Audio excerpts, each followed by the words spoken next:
back again. Greetings. Hey, it's springtime and we're back. We are back and we are so excited. Yeah. The Marriage Mechanics is in the building. Yeah, we hope you all enjoyed your Easter break. We did. Your spring break, or however you want to call it. Did. We really do. Your Resurrection Sunday was and pray that everything was wonderful. well with you and your family. Yes. You know, for those who were able to gather and be able to see each other. I know that, you know, last week was a big weekend for a lot of them, especially churches. That was one of the first times that a lot of churches had in-person worship. And outside, a lot of them did outside in-person worship, which was wonderful. I know it was great to see everybody and get a chance. You might not have been able to hug and kiss them and love on them, but you were able to put some eyes on some folks. Family and friends. Yeah, families and friends, just to get a chance to get together. If you had to get together, even if you did something out virtually, or just had a small, quaint little gathering at home with your family. I know it was wonderful, and we celebrate you as we celebrate our risen Savior. So thank y'all for. We didn't post last week because we wanted to give everybody a break. You know, it's spring break time, so we want to give everybody a break, and we took a break too. Right. Just to be able to recoup and take care of some business and some self-care. Yeah, so what are we on today?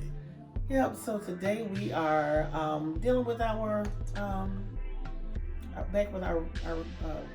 scenarios. Okay. With our scenarios with family dynamics and friend dynamic scenarios. And today we're going to take you to a place where it's not a marriage situation, so to say, but it's about friends. Yeah. Acquaintances, I'll say that. Different acquaintances that you may have in your life. Right. So we're gonna, have a little scenario about that.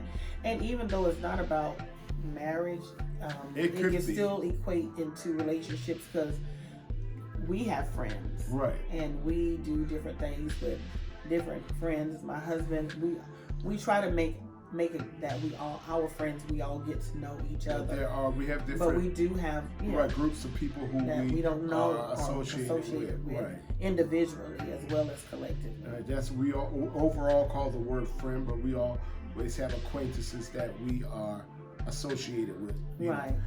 That our spouse may not know and that they may know. Or we just, for example, people we work with on a daily basis. Right.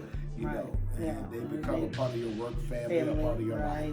So, here we are. We're going to make a scenario from that. Okay? Yeah, so this particular scenario is regarding some friends that a friend invited two of her friends out to meet each other. They all do similar work. So this particular friend felt that those two friends had a lot in common, and they would. Well, she had a lot in common with both of them. Yeah. Right. And they may have had a lot. I think they had a lot in common. She felt that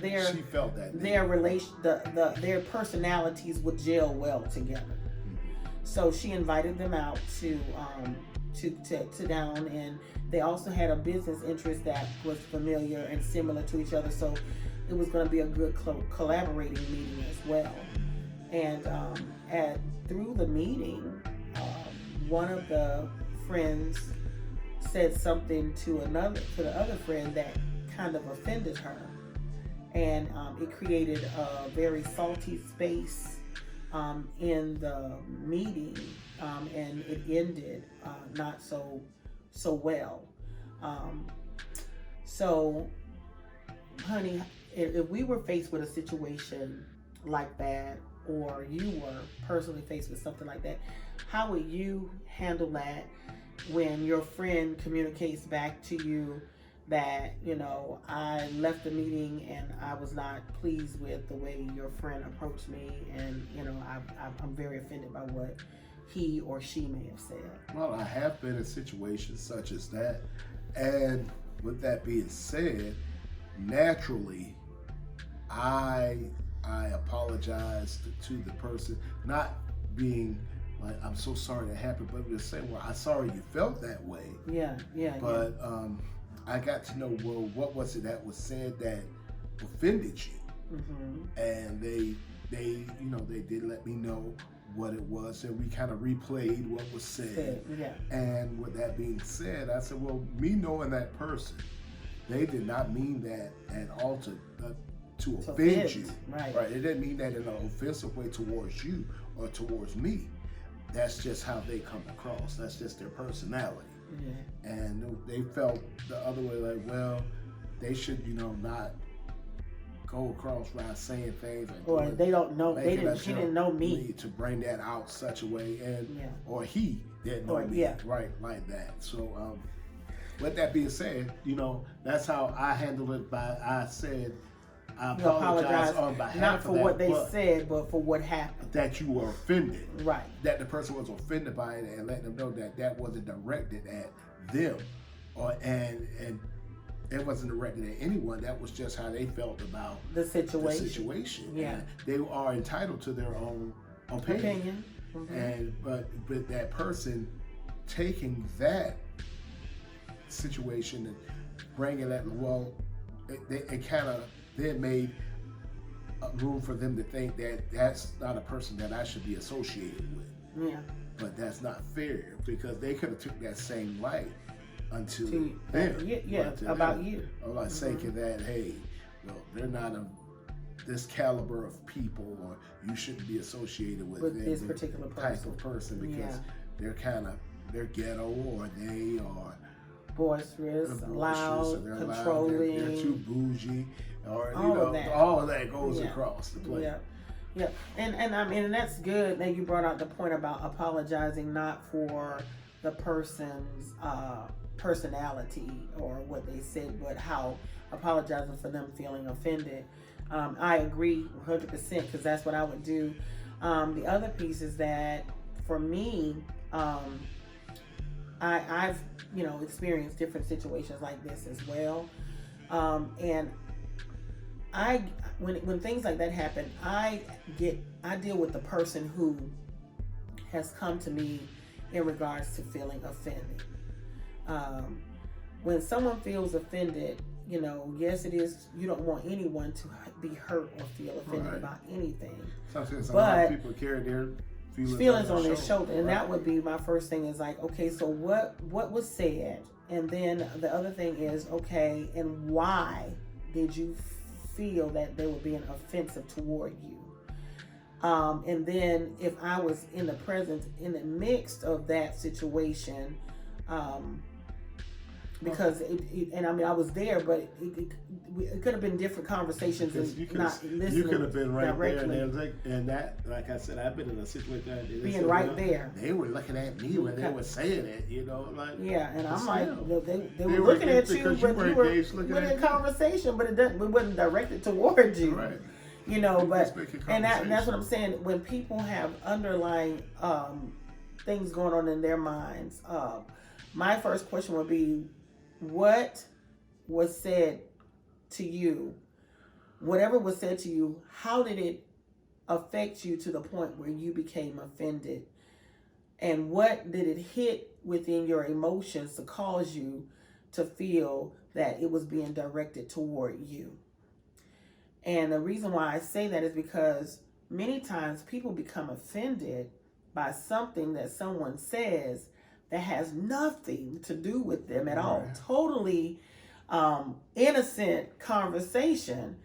But if someone is dealing with something else in their life, like for instance, hypothetically, this individual could have dealt with a blow up or issue with another friend or a family member or a boyfriend or girlfriend or whatever, and they're still emotionally dealing with that internally, and out just having a time of collaboration and fun, with a group of people, and something is said that triggers the reminder of what you've experienced weeks ago.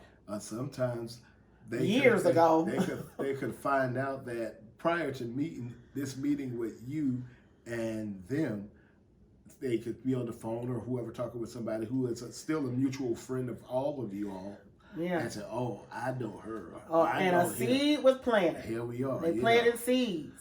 Somebody you said know, something negative about that about person, you, and about you that already person. went into that situation. Oh wow. With a that's good, honey. pre-notion of who this person was. Preconceived. Right. That's good. That's good. And so that was that. Look at that's a whole nother plot twist where if someone knows someone and they turn around and they may have had a bad experience, and it might not have been a bad experience. It just could be some insecurity. Right. And that's because just when people are insecure, they will take and make it seem like something is wrong with someone else when actually the issue is not the person, it's their insecurity. Exactly.